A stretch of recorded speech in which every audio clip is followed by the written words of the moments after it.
താനൂർ പുതിയ കടപ്പുറത്ത് തീപിടുത്തം. അടിക്കാടിന് തീപിടിച്ച് ജലനിധി പൈപ്പുകൾ പൂർണ്ണമായും കത്തിനശിച്ചു. താനൂരിൽ നിന്നുള്ള ഫയർഫോഴ്സും നാട്ടുകാരും ചേർന്ന് തീയണച്ചു.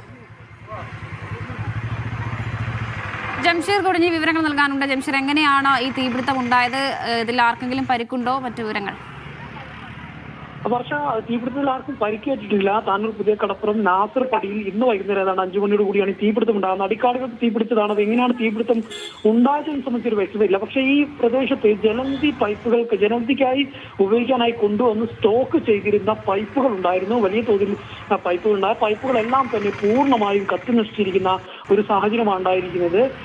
നാട്ടുകാർ വിവരം അറിയിച്ചതിനെ തുടർന്ന് താനൂരിൽ നിന്നുള്ള ഫയർഫോഴ്സും പിന്നീട് നാട്ടുകാരും താനൂർ പോലീസും എല്ലാവരും ചേർന്നാണ് തീ അണച്ചിട്ടുള്ളത്. പിന്നീട് തീ പൂർണ്ണമായും അണച്ചു നിയന്ത്രണ വിധേയമാക്കാനായി എന്നുള്ളതാണ്. പക്ഷേ ഈ ജലനിധിക്കായി കൊണ്ടുവന്നിരുന്ന സ്റ്റോക്ക് ചെയ്തിരുന്ന പൈപ്പ് മുഴുവൻ കത്തി അമരുന്ന ഒരു സാഹചര്യമാണ് ഉണ്ടായിരിക്കുന്നത്. മറ്റാർക്കും പരിക്കില്ല എന്നുള്ളത് ആശ്വാസകരമാണ്. ശരി, ജംഷീർ കൊടിഞ്ഞിയാണ് വിവരങ്ങൾ നൽകിയത്.